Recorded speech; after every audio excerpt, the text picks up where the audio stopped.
Good morning, everyone. Happy Thursday. It is June 1st, the middle of the year. Half the year's over. Oh, good morning. Thank you all for joining us here. We are Power Partners United here, hosted by the women of Power. You've got myself, you've got Miss Chrislyn, you've got Miss Cynthia, and you've got Miss Isela. And we are here every week to train, educate, and inspire everyone. And, just keep everyone pumped up about the opportunity that we have to share solar with people. So thank you for joining. Each week when we get started, we like to start with inspiration and wins, and inspiration. So please do me a favor, turn your camera on if you can, jump off mute if you can, or raise your hand first.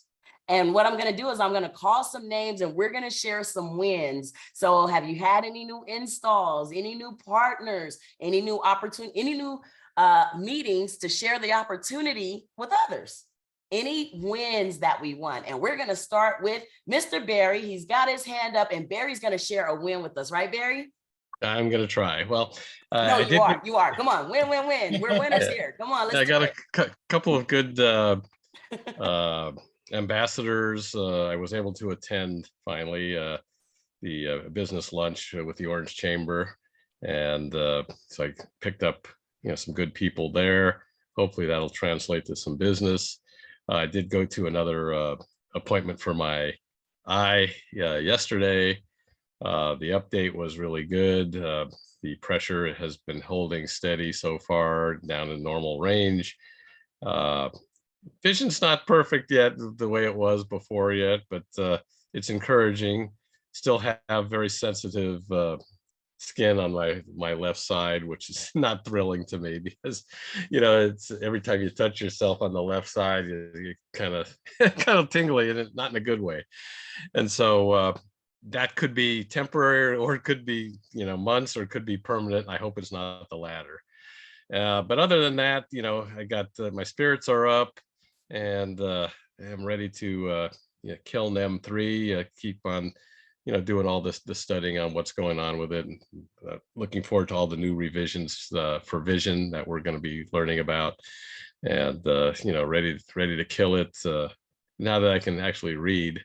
But even though it's still not perfectly focused, that's a good thing for me. Well, thank you.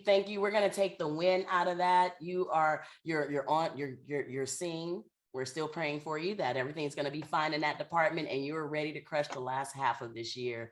So thank you for that share, Barry. And those ambassadors, they work. We love ambassadors. So keep dripping on them, keep touching on them, keep loving on them. And I'm sure you're going to get a return on adding those ambassadors. Great job, my friend. Tracy, you're up. Yeah, excuse me. Got a utility bill yesterday from a friend in Texas, so that's going to be interesting. And I also found out I have an install happening on June 14th, so I'm very excited about that. Yes, and the guy from Texas is also interested in becoming a seller, so hopefully I can get him on board, because I think he would be very, very, very successful. Sounds like a double win there. Yeah, took the words out of my mouth, Barry. I literally was going to say that sounds like a double win. I love it. Install, potential new seller, presenting that opportunity to him. Great. I love hearing these wins. Thank you so much, Tracy, for sharing this week. What you got, Chris? All right. Well, I'm super excited to share that I had a less than 30-day install, which was so exciting. It was a small project, but it was good to have it done within the 30-day time frame. And I also want to give a special shout out to Lillian Robles. She just joined the team out of Bakersfield, California. So congrats on joining the team, Lily. We're super excited for you. And this is a great place to learn from all of these other women. So any of us mentors are able to assist you whenever you need it. Thanks. Welcome, Lily. Welcome to the team. Great job, Miss Chris, as usual. Great job. Under 30-day install. I love those stories. Yeah. We love it when we get those. And I'm hearing maybe a future solar party. Maybe. Yes. That's right. Who else has a few wins for us? We got a few more minutes to go. Have you helped a family member go solar? Have you moved from moved up tiers, maybe tier 1, tier 2, tier 3? Those are great, great wins to share with us. Or what about speaking at events? Anybody speaking or co-hosting an event? I've been hearing there's some real estate speaking events going on. People are getting great referrals from there. I mean, I'm loving it. Tomorrow I'll be going back to that caravan to share again. So I'm super excited. Just getting my face recognized and showing up every other week at least at that caravan. So it's bringing some traffic and recognition. So that's another one. Love it, Chris. Love it. And yes, with realtors, the more they get to see your face and know you, the more they're going to start to trust you. And when that floodgates open up, it's there for you. Right. I love it. I love it. Realtors need great referral partners. So do roofers, so do HVAC guys. So it's always great to make those relationships. Anyone else before we jump into our training? There's room for one more great story. Who wants to share? Oh man. Okay. Share. I have Yeah. onboarded today that I've worked with my very first day in solar 8 years ago. And we were in training class for Solar City at that time. And he was just always one of those people that was just so good at what he did. And I'm so happy that he's joining with Powur, and he's really excited. He just texted me that he's starting his training. So that's a win. Awesome. Super win, growing your team, growing it organically with people you know. You've been dripping on him for 8 years, huh? I love it. I love it. Thank you so much, Miss Cynthia, for sharing that win with us. And on that note, you guys, it's 10:07. We are going to jump right into the rest of our meeting so we get to our training. Thank you, everyone, for those wins, for those shares. We hope to see you back here next week with more updates and more wins. Sound good? All right. I hope so. Let's see. All right. So before we jump into our trainings, here's a screenshot for you guys. We always are getting asked, what training should we attend? What's out there for us to learn more about Powur, to learn more about NEM 3, to learn more about our business. So if you guys want to grab a screenshot of this, this is not the only training available, but it's good training on Mondays, Tuesdays, Thursdays, Fridays. You've got JC Rangel teaching. You've got Jonathan Bernasso teaching and Jarrett McAllister. You've got us teaching here every Thursday. And then Bobby always has a great training on Fridays, building with Bobby. So make sure you plug into those. A lot of them are recorded in the knowledge base. If you can't make that meeting, you can always go back to the recordings and listen to those trainings. We also have InPhase, Solar Edge, LinkedIn, Lead Hero, all the other meetings that are available for you to attend. They're all important, but one that is super important is market development. So for whatever market you're in, whether it's California, Colorado, Hawaii, whatever market you're in that you're servicing, you want to make sure you jump on those market development calls once a week to get all the latest and greatest updates so you can stay on top of your business, okay? So please check out thepowurcalendar.com. You don't want to miss those trainings. 2 very big Powur days coming up. One is Solar Saturday. That's going to be this Saturday, June 3rd. It is a virtual full day event. So wonderful training, talking about the business. It's a great place to invite people that are interested to learn more about Powur, or to invite people that are on your team. Everyone on this call, you definitely want to RSVP and be on your area training for that day. They're going to be live in the studio, and then it's also virtual. So very good event to attend. And then mark your calendars for Powur World, which is going to be our in-person convention that we're having this year in San Diego. It's going to be September 7th and 9th. So please make sure to block those days off in your calendar. As soon as we get more info where we can purchase tickets, we're going to make sure we give you guys those details. Okay. And with no further ado, I'd like to let Miss Cynthia Alvidrez have the floor. As you guys know, Miss Cynthia is our resident certified solar pro here in our group. She's been in solar for over 8 years. She's worked with many of the other companies, and she loves the opportunity that she has with Powur. So she's going to come on today, and she's going to give us some of her proposal preparation, some of the things she does, some of the tools, and she may jump into a proposal here live for us to take a look at as well. So at this time, Miss Cynthia, the floor is all yours, my friend. All right, awesome. Thank you guys very much. I'll go ahead and take over the screen in just a second. And so today it's going to be a proposal prep, not just specifically for NEM 3.0, but I will be touching on how I am considering NEM 3.0 if I am going into a proposal with a California client that has one of the utilities that was impacted by NEM 3.0. So we'll talk about that. I want to show you guys some tools that I use to prep the proposal prior to me meeting with the client. So usually this session is something that I would do with a tier 1 seller if they're new and they're learning how to prepare a proposal. So it's going to be pretty basic and probably some of the tools you already use, but maybe not. So we'll see. I'll let you know what I look at. And then if you have any questions, then yes, please put them in the chat and then we can answer them after. All right, so first things first, and we'll have to blur this out because for the recording purposes. But for today's purposes, we are using a real one. And so please keep this at your discretion. It is a friend of mine, so it doesn't count, and she's okay with it. So I'll put that out there. All right. So I did request a proposal for this. If for whatever reason it's not ready, we can use a different one. But first and foremost, usually what I like to do when I'm about to prepare a proposal is I like to check the name on title. So when a tier 1 seller is entering the first and last name, I like to verify that that is the name on the title. And I like to see who else is on there. So I use neighborwho.com. So neighborwho.com, this is a subscription that I pay for. And I've already plugged in the address. And so we will see what the report tells us. Why I like looking at who is on title is a few reasons. Number one, it saves me time during the appointment.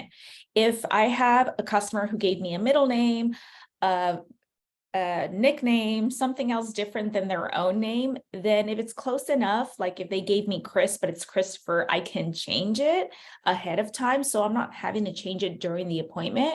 And that's not an extra step that I have to worry about.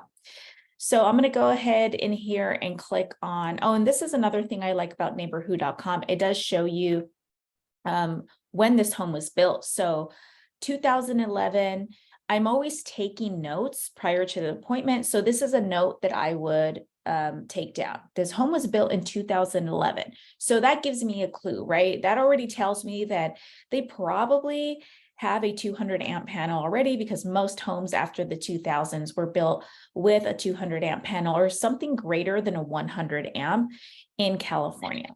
So that's great news. I do like to notate the square footage of the home because I want to know, once I look at their usage, I want to know if I feel like that usage is on the lower end, it's somewhat average, or it's on the higher end, because that's going to tell me what questions I need to ask in my discovery process.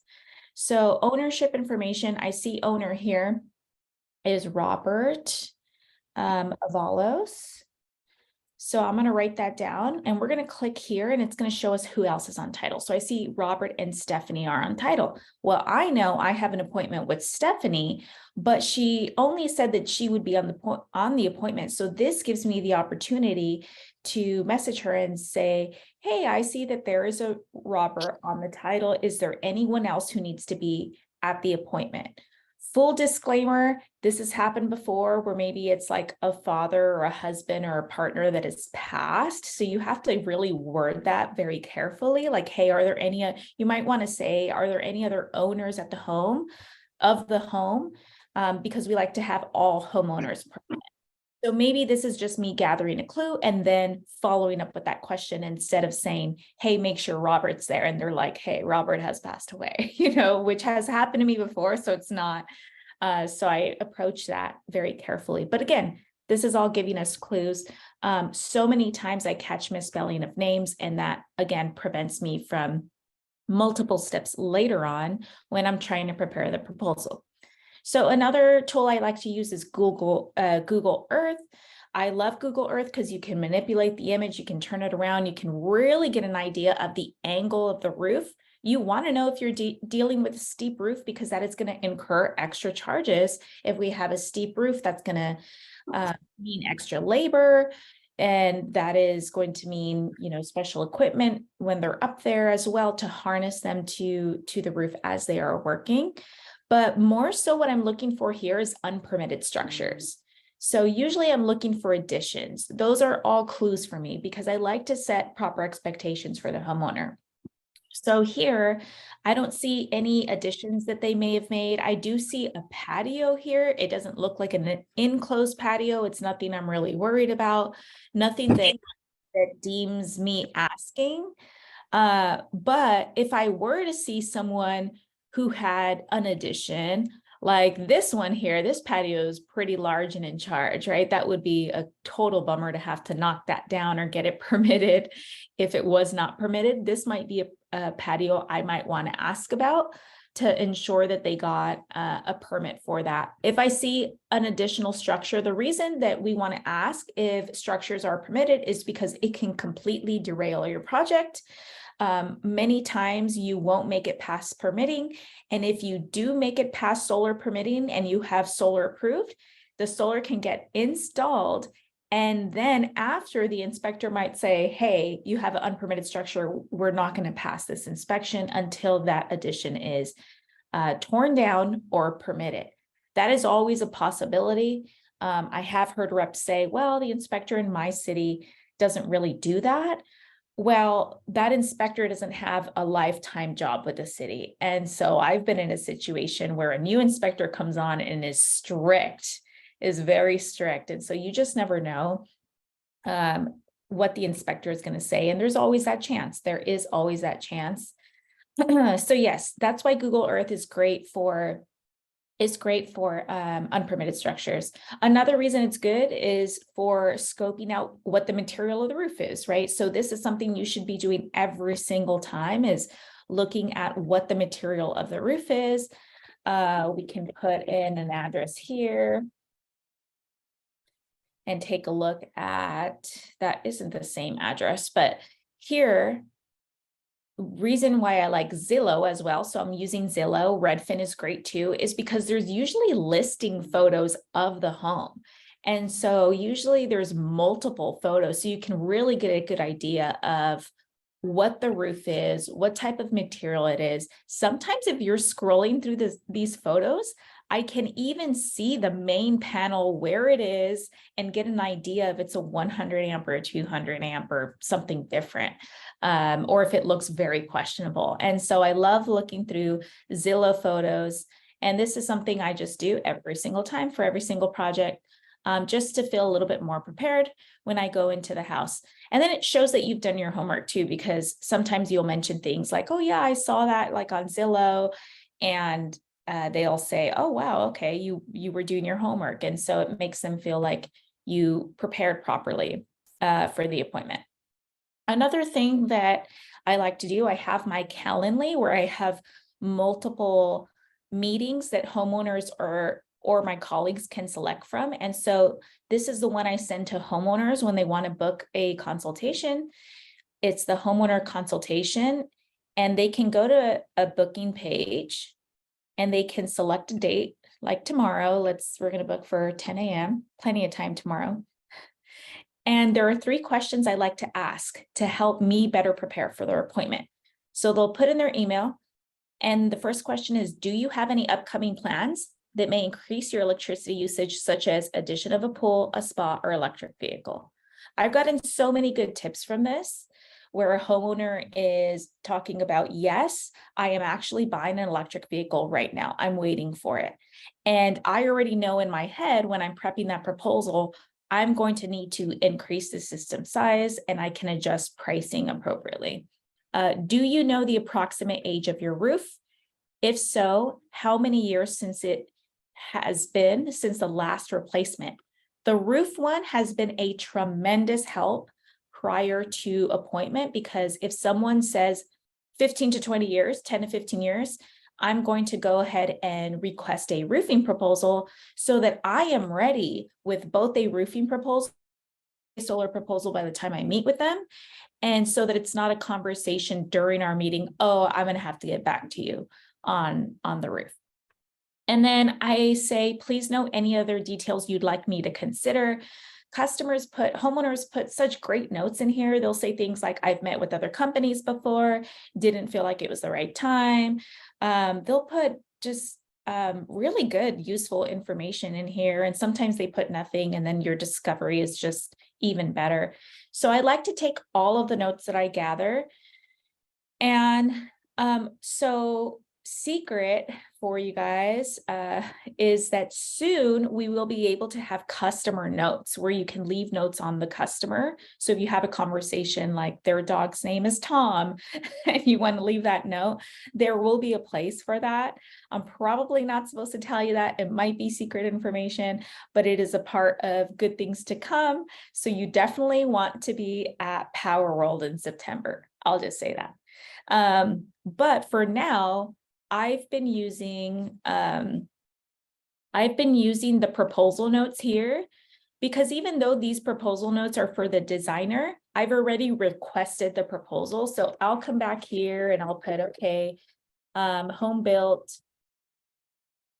in 2011. It's 1,404 square feet.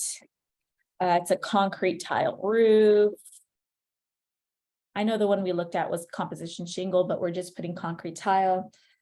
And Robert and Stephanie on title. And then what was the other thing? Let's just say their roof is brand new. Roof is brand new, because we captured that from my booking appointment. So that would be part of my prep. So I'll go ahead and save that. And if you're not familiar with the angle of the roof, there is this diagram here. Most homes, especially in California, for example, are going to be between 18 degrees and 22 degrees. You do see some that are steeper, between 26 and 33, but this is really average, 18 degrees to 22 degrees. And there's even apps that you can download where you can put your phone up to the actual house and your phone will calculate the pitch.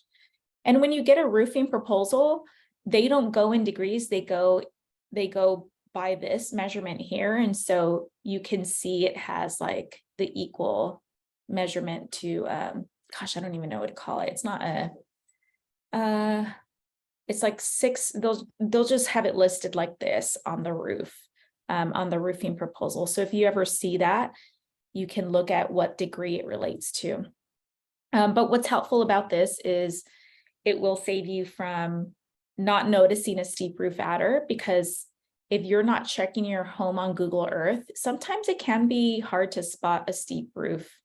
A steep roof. So let's go ahead and make our way over to the bill now. Let's see, I'm just checking my notes, making sure I didn't miss anything. Okay, so when we're talking about utility usage, now, have you guys noticed, you probably have noticed that now you need to enter the exact utility usage. And so you're just entering annual usage. The problem with that is that it's not carrying over the consumption graph exactly how the homeowner consumes their electricity. It's just going to divide it between the months. I haven't seen that it's populating the correct months. So if you are in California and you're selling in the NEM 3.0 market, it's extremely important to know exactly what their consumption graph looks like, because you can have a graph like this where it's very steady throughout the year. This is going to be a very easy one to design. But most graphs aren't like this. Most graphs, you'll have a very high peak in the summer, you'll have a low peak in the winter. What I've seen from my clients in California is in the wintertime, they're usually using about 2 to 3 times as much in the summertime as they are in the wintertime. That math usually works out. And so if they're a moderate user of electricity, they're usually using about twice as much in the summertime than they are the winter.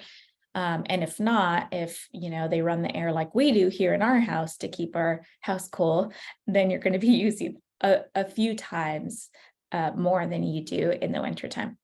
But anyways, so all that to say, since we are now plugging in the annual usage here, you still want to go into your proposal, you want to go to your consumption graph, and you want to enter these figures manually, or at least double check that they are correct, because that is really going to determine, now that we're trying to size batteries, it's extremely important that when we're showing the homeowner, like, hey, according to your usage, you're going to have a bill in this month, this month, and this month, because now we have monthly net metering in California, right? So if you have a graph that's incorrect, you're not going to be setting the proper expectations about what months they might have an electric bill.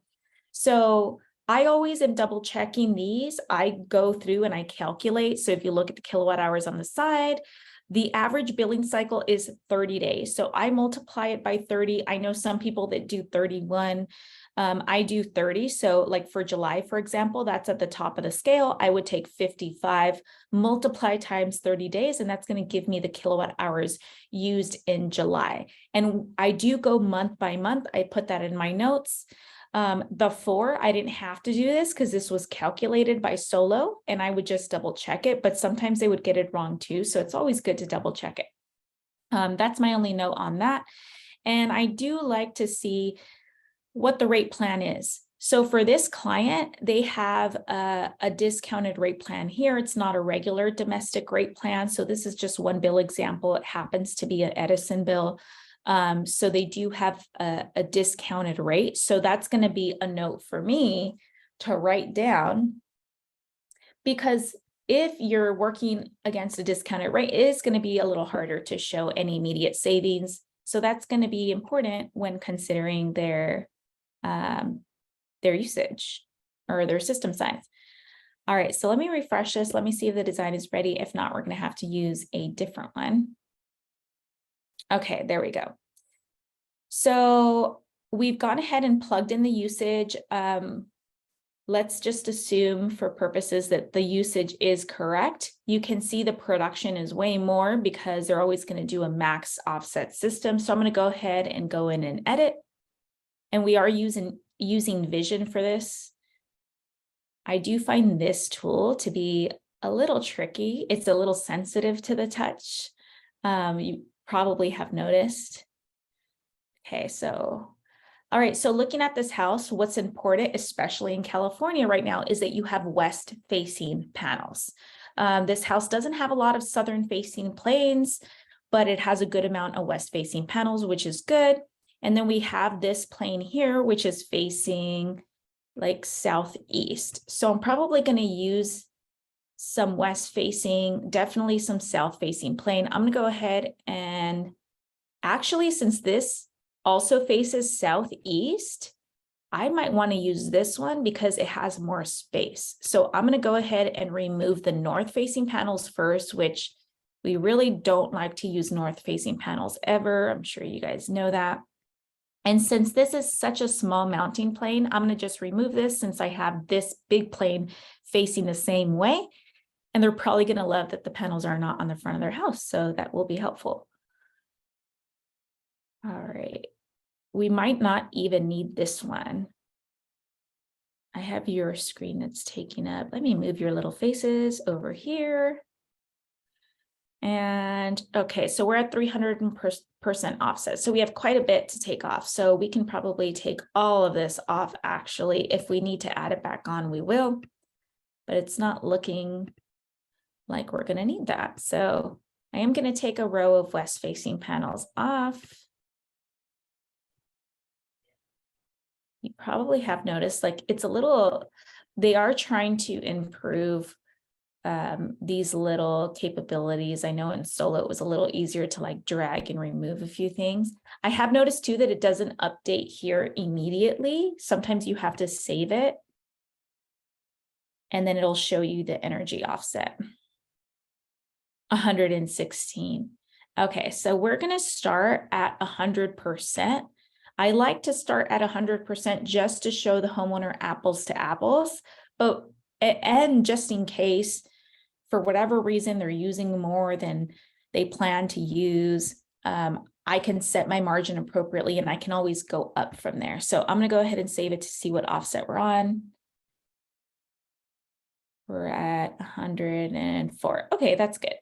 So we're at 104%. I left some south-facing panels. So what's important about this is now I want to make sure the designers are going to leave the design the same because I need these south-facing panels. So I'm going to need to go into Powur, and right here on the design tool, I'm going to, instead of optimizing my design and changing my design, I need them to leave it the same.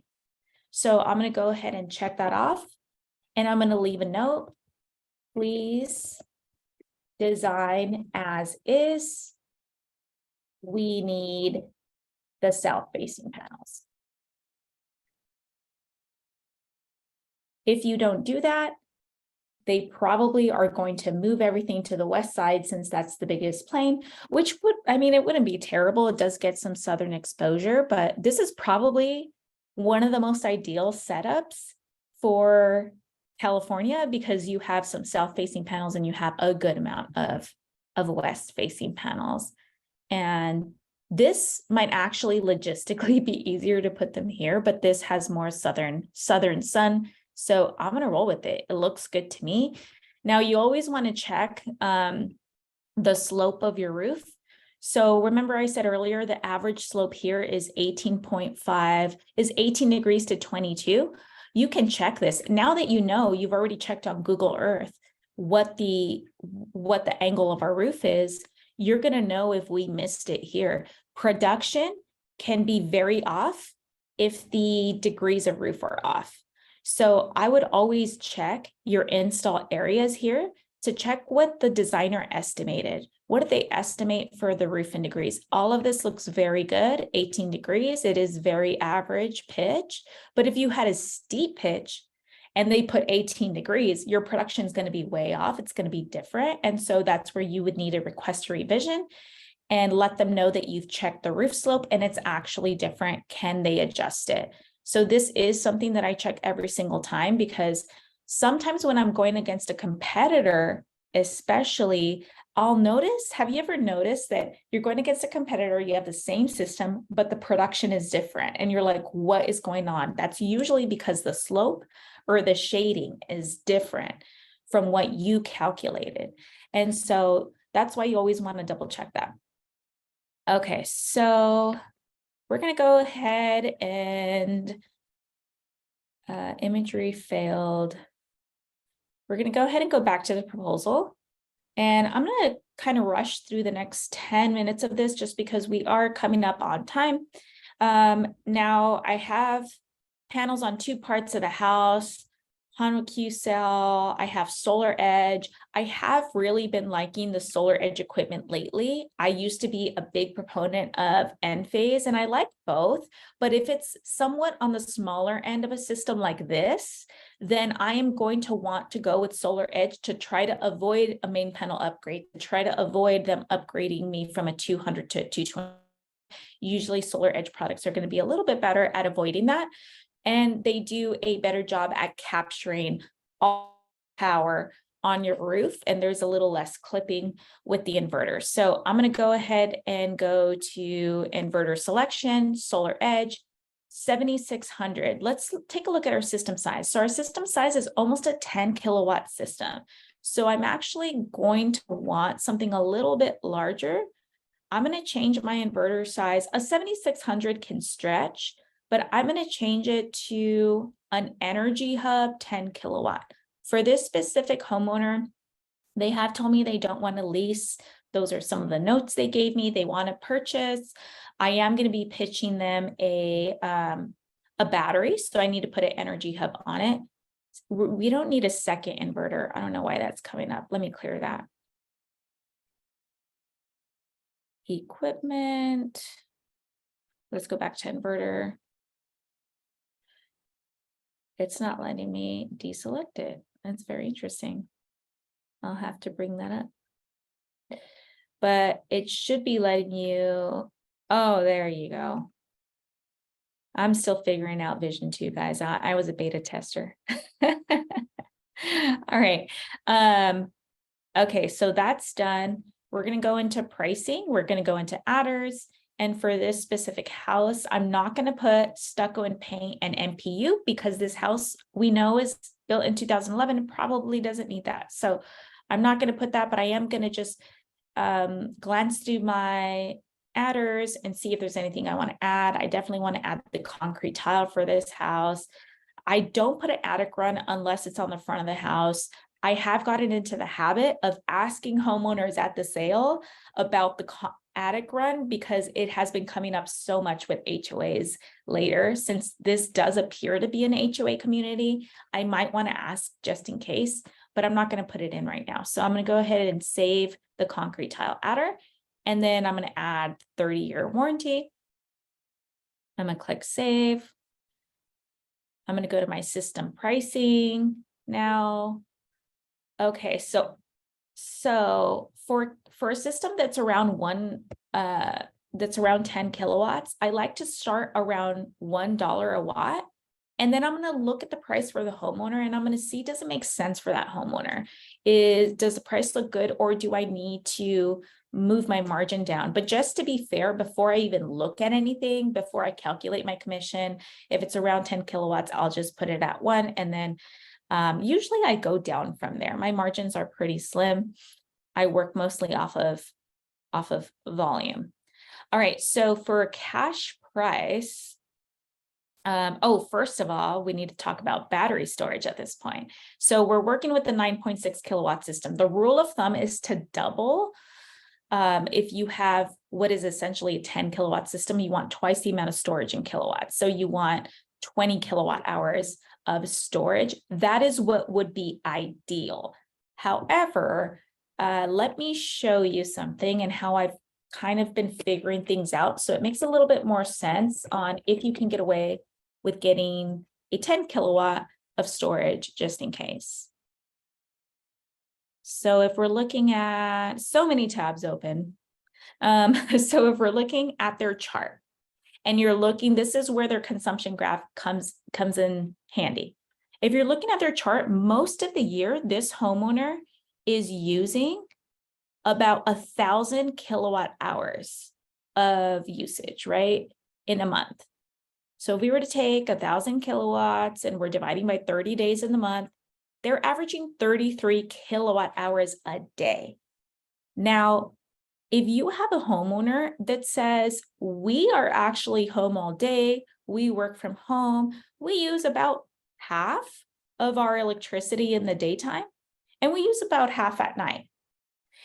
Now that homeowner is using about 16 kilowatt hours. So for that homeowner, you might want to do like 15 kilowatt hours of storage, right? We can maybe go with the end phase, go something halfway. You might still want to give them 20 kilowatt hours of storage. But if you have a homeowner that is using 33 kilowatt hours a day and they tell you most of their electricity is in the day and they can move their heavy loads to the day, and they're using, I don't know, they're using 11 kilowatt hours at night only because the bulk of their electricity is used in the day, that homeowner might be able to get away with only one storage unit, but you have to coach them through it. You have to let them know that they're going to have to shift their heavy loads to the daytime. That means that in the summertime, they are running the AC. Whenever they use the AC, whenever they use heating, they're doing that in the daytime to heat or cool their home in the nighttime. They're doing laundry in the daytime. They're charging the car in the daytime. They're washing dishes in the daytime. And so all of those heavy loads are being done in the day. Is that something realistically they can do? If not, you're going to put 2 10 kilowatt hour storage on a 10 kilowatt system. But you might have a homeowner like myself that wouldn't want 20 kilowatt hours of storage. So I'm just going to get 1. So yes, but for the average homeowner, you're going to use 2 20 kilowatt hours of storage. Now that's only going to cover them throughout most of the year, but it's not going to cover their summer months, because in their summer months, like July, like August, their consumption is 15. I mean, most homeowners, right, during the summer with this usage would be using about 2,000 kilowatt hours in the summertime. That's 66 kilowatt hours a day. So even if they're using half at night, they're using 30 kilowatt hours at night. So if a homeowner is like, hey, Marisa, I want to make sure I'm fully covered. I want to be able to store all my power to use it. I don't want to give any to Edison. Then that homeowner is going to need for sure at least 20 kilowatt hours of storage on a 10 kilowatt system. It depends on their graph too, because you could have a homeowner, I hate to make this complicated for you guys, but you know, these are like the little nuances of NEM 3.0. But you could have a homeowner with the same usage with 14,000 that is very even across the board. And then at that point, they might be able to get away with one if they're heavy daytime users of electricity. So those are the little nuances. It requires a conversation. It's not black or white. It requires a conversation with the homeowner, just like we talked to them about, you know, what have you heard about ownership versus leasing? What have you heard about battery storage? Like, would you like me to cover 100% of your storage? Are you okay paying the difference in these months, right? Because like in these months here, their system, their production is actually more here, but like in these months here, they're going to pay the difference here. And you could explain to them that your battery, you can pull from your battery most of the year, or do you want to pull from your battery the entire year? So it's just about having that conversation. For this specific homeowner, seeing what I have seen with their usage, I would actually go with 20 kilowatt hours of storage. And I'm going to pitch no backup, because in Southern California, yes, we have some power outages, but we honestly don't have enough and they don't last as long for it to be an issue. So most homeowners are going to opt for no backup. Here's the cool thing.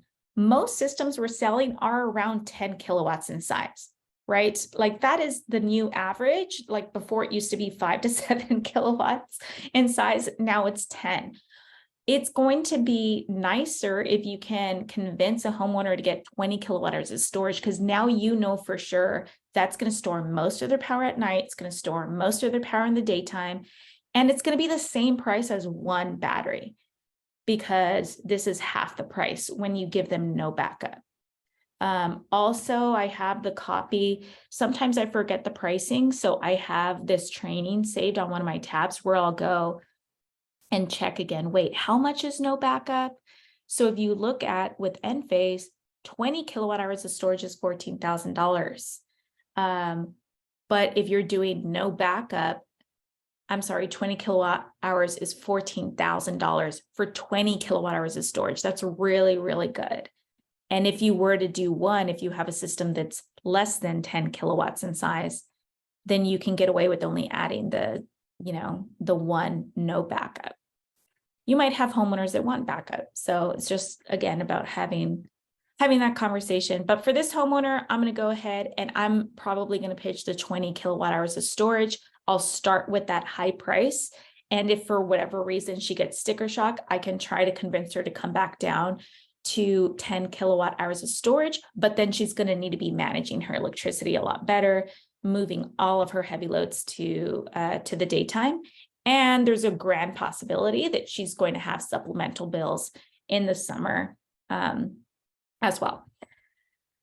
So, and the other day, it's funny because the 30-year warranty is in a different place now. So I don't know if you guys have been having this, but I keep forgetting to add it because it's like down here instead of with all the adders.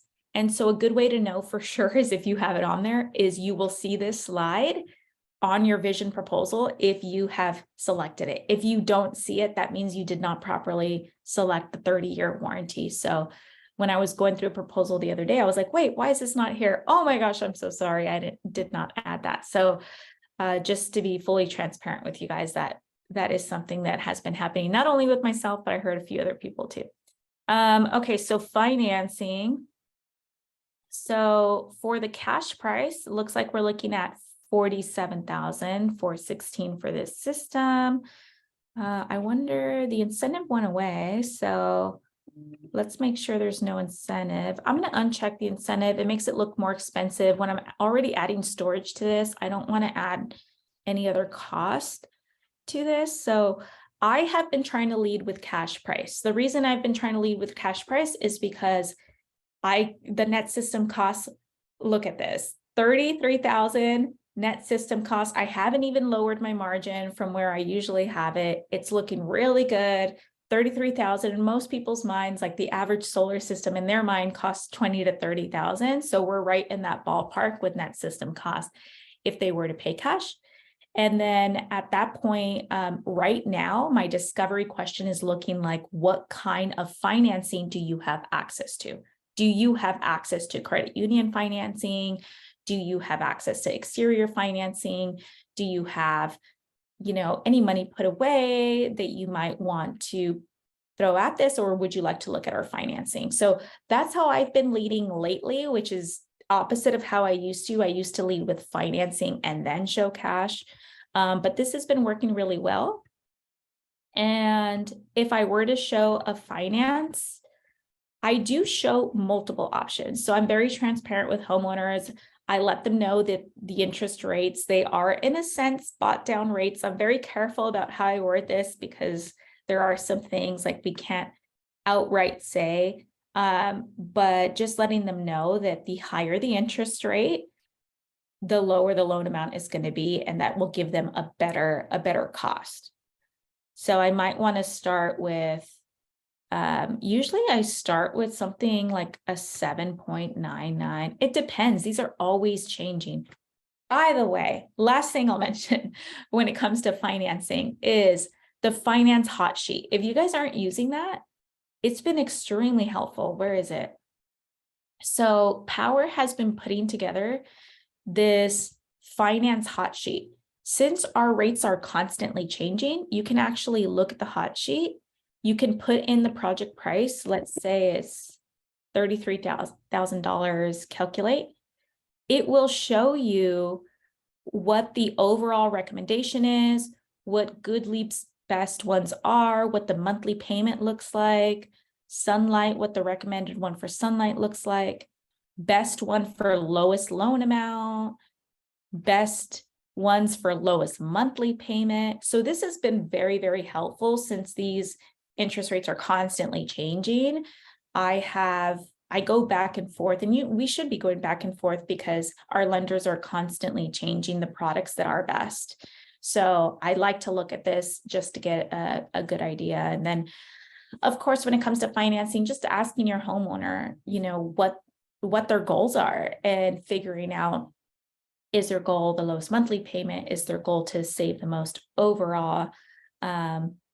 But yeah, that's pretty much it. I know I'm going to lead with cash on this specific one. So I'm going to leave it as a cash proposal where it was. I feel very confident about what the numbers look like. Even on a finance, I feel like the numbers don't look bad. Like if I were to go with this 25-year 7.99, the payment is $327. And their average payment is $406.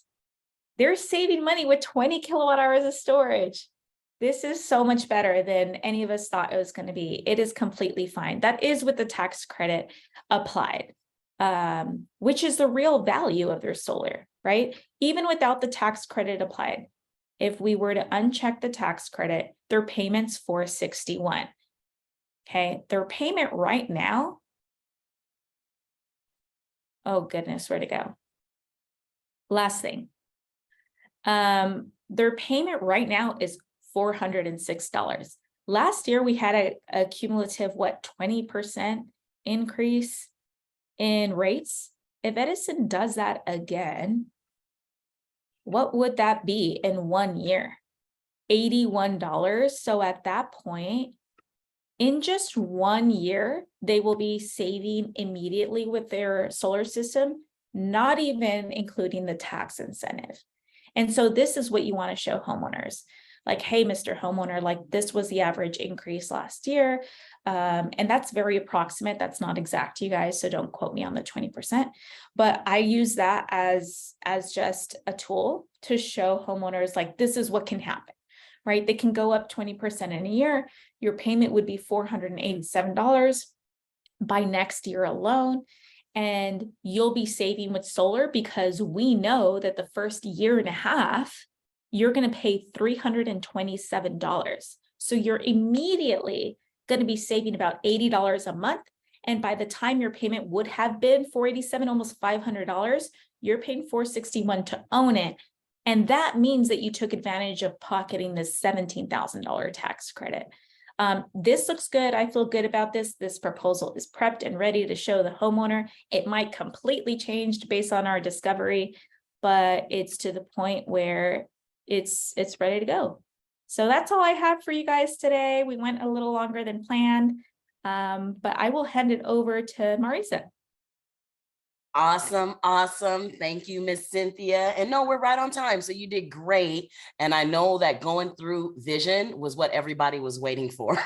So thank you so much for being the one to give us that information. I really loved how you gave us those extra tips. I mean, just valuable information. So I hope everyone on this call saves this training and watches it again and again as they're working through those vision proposals, if you have questions on them. All righty. Again, I want to thank Cynthia for that wonderful discovery and tool proposal preparation. Next week, we are going to have Michelle Spina from Solar Edge join us, and she's going to do kind of the same thing, show us some live NEM 3.0 strategies, give us some scenarios, and show us some deals that have been put through since NEM 3.0 have happened over there with Solar Edge. So please mark your calendar to be back here next week for Michelle. As always, we do have a Women of Power newsletter. The way that works is if you're not a part of it already, please add your first name, last name, and email address to the chat. Once you do that, you will be added to this newsletter. It goes out every Friday. It'll have our recording for the week on there, as well as all the prior recordings that we did. You have access to that, plus just the calendar, other trainings, other things that are coming up that are power related. So please drop your info in the chat if you want to be a part of that newsletter. And then we always end with a quote. So this week, our quote is, "You don't have to be great to start, but you have to start to be great." So that's by Zig Ziglar. I love it. Thank you guys so much for joining us back here each week. I hope to see you all back here on Thursday of next week for our training. I'm going to end this recording and I will see you guys next week.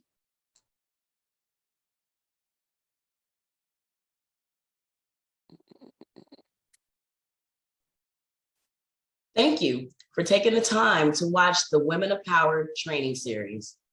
I hope that you got some great value out of that video, and there's much, much more where that came from. Listen, if you'd like to join Powur or find out more about this awesome and amazing platform, please feel free to reach out to me. My contact information is in the description. I look forward to connecting with you real soon. Have a great day.